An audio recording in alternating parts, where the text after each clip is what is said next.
Am I the asshole for taking my biological nieces on days out and excluding my adopted nephew? Throwaway. I, 42F, have two nieces Flo, 14F, Ivy, 11F, and a nephew Ryan, 10M. Through my bro Tom, 46M, and sister-in-law Kate, 45F. Flo and Ivy are biologically theirs and they adopted Ryan 2 years ago after fostering him for 3 years. I live locally to them, we are super close usually and have my own daughter Ava, 12F, who my nieces are close to. Before foster care, Ryan's life was awful and he has some behavioral and developmental issues. He struggles to sit through long things such as shows quietly, whether it be in the theater or the girls' plays, recitals, so the girls rarely have both parents supporting them. His behavior is sometimes pretty unpredictable and he sometimes has pretty loud and physical meltdowns, so they have to be careful where they take him. As such, whenever me, hubby take Ava to the theater or other activities which Ryan wouldn't like, we bring the girls along too. Sometimes Tom and Kate pay for them, sometimes we do. We have never bought Ryan out without his parents and sisters because he has really different interests to the girls. I don't feel confident handling his behavior and Flo and Ivy have expressed that they really value the Ryan free time. I've made extra effort to be there since then. Ryan's a great kid but he needs a lot of attention and my nieces need people who are 100% in their corner. Anyways, I am taking the girls to a Christmas theme park in London on Friday. It's quite an expensive one, UK readers, if you know, you know, and I have the joy of footing the bill for all three. On Sunday, I got a call from Kate asking if Ryan could come with us on Friday. He had seen adverts and heard the girls talking about it, and wants to go. She offered to pay for whatever he did. I told Kate no as I didn't know what he was like in crowds. She said he went 2 years ago and loved it, and his sisters were there to help him if he was struggling. I said that wasn't fair on them. I booked it as a girls' trip and it is supposed to be a treat and I don't want it getting cut short and I don't feel comfortable parentifying the girls. I know Tom's taking Ryan to London next week, so told Kate to book tickets on that day, but by that point she wasn't listening. She criticized me for insinuating siblings caring for each other was parentifying me, and accused me of being ableist as Ryan can't help his conditions and shouldn't be excluded, as well as being biased against the kid I'm not related to. It got very fiery and ended with me saying read the room, it's a girls' day, and her hanging up. Anyways, she went to the girls and said either they ask me for Ryan to come or they can't go. Flo texted me begging to not let him come and asking if they can still join us, while Ivy is more torn up as she doesn't want her brother to be left out but also doesn't want to risk her day being ruined. My mother, Tom and sister have contacted me saying I should bring Ryan as to not show favorites and to be inclusive. Husband is on my side. Am I the asshole? Edit to answer a few FAQs. Tom, Kate and my husband are all working the day of the trip. I took PTO and Kate and Tom had childcare arranged. I do spend quality time with Ryan. We live a 15 minutes walk away, so go to their house often. Me, Ryan and Tom if he's around build a lot of Lego as it's a shared hobby and I get him a new set every birthday and Christmas. And it's a running joke as he spends a lot of time guessing which one. I like this quality time as it's accessible and his parents are around. I just booked days out around my daughter's interests, which happen to be the exact opposite of his. She's a really artsy girly girl who likes the theater, shopping, museums, movie nights and slumber parties while he's into Lego, video games and anything martial arts. Not the asshole. You're right, Flo and Ivy need someone in their corner and are lucky to have an aunt who takes them to do stuff their brother cannot. Are their parents usually not in their corner? And are they parentified? Not the asshole. I noticed that Kate didn't offer to have her or Tom come with and make sure Ryan does okay, which would have allayed all of your concerns. Also, you're paying, so it's rude for her to ask you to pay for, and watch, another child. It doesn't sound like Kate has expressed an issue with you taking the girls and not Ryan before, so it's not fair for her to lay down ultimatums now, for an event that she already agreed to and that was already planned, and it was very inappropriate for her to tell her daughters that they have to ask you if Ryan can come or they can't go. Either she can say no to them going without him, or let them go, but she shouldn't put her kids in the middle like that. Winter Wonderland is loud and crowded, and awful. Is that really a good place for one adult to be taking a teen and 3 kids, one with behavioral issues? If Kate wants Ryan to join in, she should at least come along to be an extra supervising adult.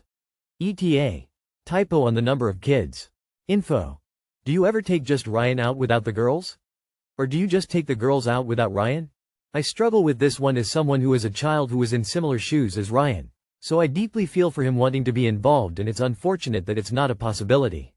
But if his behavior is bad enough to cause scenes, problems, it's 100% reasonable to say no. Not the asshole. My wife has a similar issue. Our kids are grown up, so she takes her niece out as she is well behaved and enjoys doing girly things. There are also 2 nephews to another family member. Wife refuses to take them out.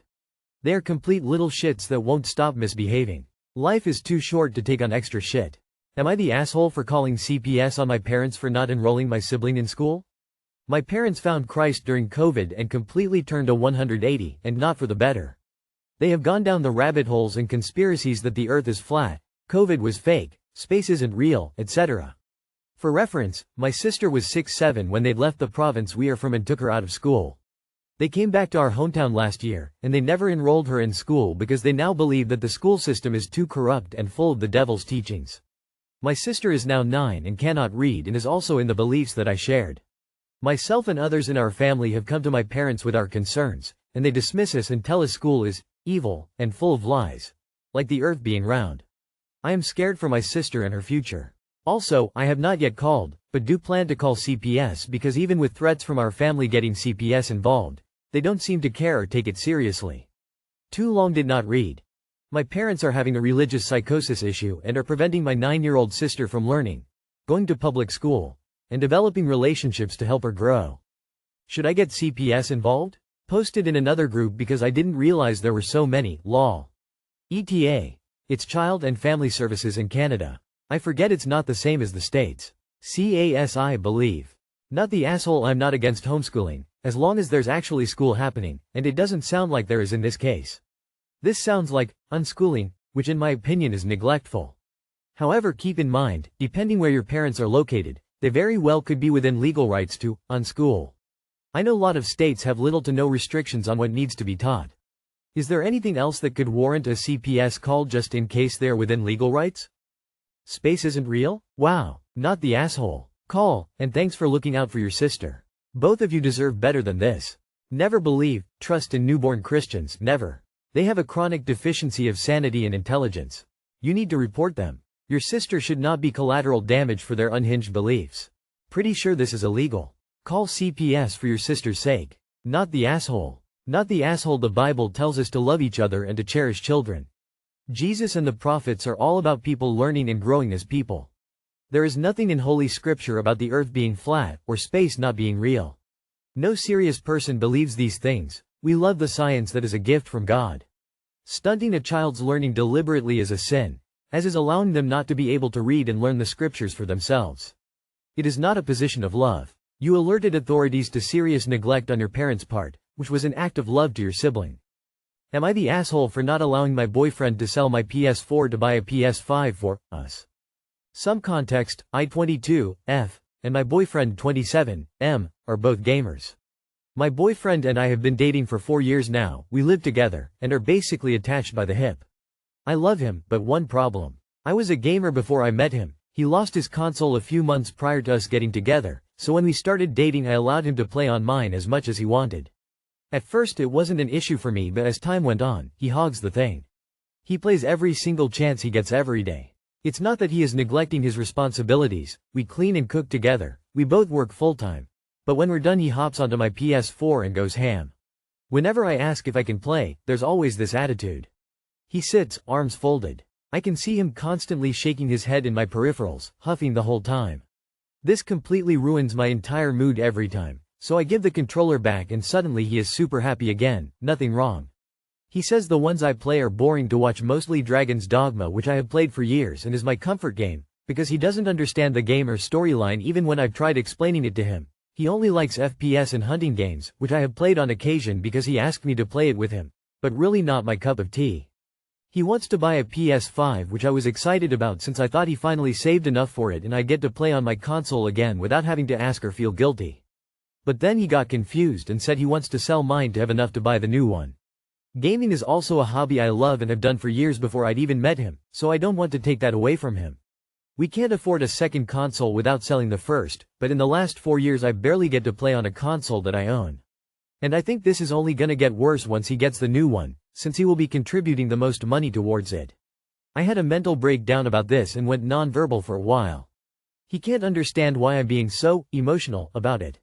When I tried telling him it's because it won't belong to me, so I think he'll allow me to play on it even less, he got pissed. So am I the asshole for not wanting to allow him to sell my PS4 to buy a PS5 for us? Not the asshole. I would ban him from the PS4 until he learns some manners and shows at least a little bit of gratefulness. And Dragon's Dogma is awesome. Not just the story, but also the world, possibilities, different styles how to play. Unless you are grinding for Dragon Forge all day? I have no clue how he thinks that's a boring game to watch over FPS. Not the asshole. Don't let him sell your PS4. If he wants a PS5 so bad, he can save up and buy it. Not only is his attitude about it shitty, but I believe that you're correct about him allowing you to play even less. Another thing to consider is that if you were to break up, he would take the PS5, and you would be left with nothing. He seems very immature and manipulative. Protecting yourself and your belongings in this case is the smart move. Not the asshole, but this greedy git is not the one. How did he lose his console? Why hasn't he bought a new one? Why in hell would he have the audacity to hog your console? How in hell does selling your console that he hogs anyway, to buy a new, shared, console do anything but give him an upgrade? Take your console and dump him. I'm getting hobosexual here. What does he bring to the table? I am sorry to say, but you, my dear, are a complete asshole to yourself. It's your PS4 and it's yours to play whenever you feel like it. It's very nice of you to share it with your boyfriend, but you've let him not only take full control of your toy but also over your emotions. What the fuck, feeling guilt if Mr. Grumpy doesn't get what he wants? Please set your boundaries straight ASAP and guard them rigorously to give him a chance of leaving his 7-yo behind and become an adult. Geez, he should behave like 27 if he's 27-yo. He's already hogging your console, in a very immature way. When he sells it to buy a new one, it will be his console no matter what he says now. Selling a PS4 will in no way get you close to PS5 money. If you want to do something about consoles, tell him you've thought about it and he should save up for a PS5, but you really like your PS4 and haven't gotten a chance to use it lately, so you're going to keep it and use it more. Kick him off it. Let him pout. If it's not fun to watch you play, great. He can go do something else. Not the asshole. Not the asshole. And, look. You might want to get a security cable and attach your PS4 to something solid, if you can. Otherwise there's a non-zero chance that you're going to come home one night to him playing on a brand new PS5 whether you agree to sell or not. Am I the asshole for not using my in-laws' Christmas money in the way they specified? I, 36 female, have been married to my husband, 37 male, for almost 8 years and we have 3 kids under 7.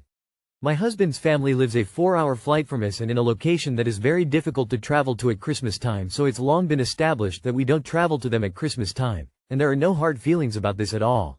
My mother-in-law used to send us Christmas packages with gifts, but as we've had more kids, the last 4-ish years she has just sent us a check and asked us to purchase gifts for our family on behalf of her and my Phil. We always use this money for gifts for the kids, and we always tell the kids that those gifts are from their grandparents. Honestly, because it's a lump sum, it has been really great to get a larger ticket gift for them to share. As an example, we used it one year to buy them a Nugget play couch, something we otherwise wouldn't have given them as a gift. A couple years ago my mother-in-law clarified that the money is also intended to be enough for my husband and I to buy gifts for each other, from them. This is honestly just lower priority for us, and we told her one year that we don't need much for ourselves and had just used the money for the kids. My mother-in-law wasn't thrilled about this, and then last year when we were on FaceTime on Christmas morning, she asked us directly what gifts we had gotten each other from them. We both improvised and showed gifts that we had just bought for each other and went through a bit of a show of thanking them for these gifts. It felt a little silly. This year, the check has arrived and we really want to use it to get the kids in ski camps over the break. It's the perfect amount for that. I would just like to be honest with my ILs that this is what we are doing with their gift money, instead of pretending that my husband and I are using it to get each other gifts too. However, given that she's specified that she wants all 5 of us to get a gift from them, am I the asshole for not following what she's asking? I will add that my mother-in-law and I have a solid and friendly relationship, however we are not particularly close. Just pick a present each year that you gave each other and pretend it came from them. It's not even really false, if you think about it, since money is fungible. I.e., you could just as easily say that you used the in-laws' money to cover most of the cost for the ski camp, and you pitched in the rest, and that they bought you the other thing. This is what my family does and it's always been easy enough, and I think it makes them happy to think me and my partner are enjoying ourselves as well. Basically, it's a minor ask to let them preserve the happy fiction, so I don't really see the need to push them on it. Nah, technically, once a gift is given, it's yours to do what you want with it. However, the spirit of what your mother-in-law is doing is to prevent exactly what you are doing. Not doing anything for yourselves and giving everything to the kids. I think, at the least, the two of you could use some of the money to get a sitter and have a really nice date night, maybe New Year's Eve, on her. Since you don't need anything physical, give yourself an experience and some time to relax, and then you can tell her honestly that she did give you a gift. I would continue to say that certain items you bought yourselves, or each other, are thanks to their gift money. And then make the big gift to your kids be from both you and them. Your in-laws want to gift the kids a certain amount and then gift you guys a certain amount, so you otherwise run the risk of them lowering their annual gift amount if they think you won't be buying yourselves something. Ultimately, if you're going to spend the money anyway, what's the harm? Put it towards date night, home upgrades, or whatever. My parents give me more money each holiday, for the dogs' gifts, and I just pick something I bought them over Black Friday, e.g. a treat haul, new dog bed, and say that's where their money went. Think of it this way. Your kids get to go to ski camp and you and your husband get the gift of spending that time alone together. Soft, you are the asshole. Are you really complaining because you have to claim your presents are from them? If this is your biggest problem, you are living a great life. In any event, why is this your problem? His parents, his conversation to have if he wants. Gentle, you are the asshole. I get it, my mom always sends us money to go for a nice meal, but she has no idea of the cost of living where we are and it would barely cover drinks. So we take a nice meal, tickets to a show we'd do anyway, and we say she bought them and thank you very much. She's happy, she feels part of our life, we're happy she's happy. It's not a hardship. She's not trying to do anything untoward, she just wants to gift her kid something. Just say a gift is from her and let her be happy.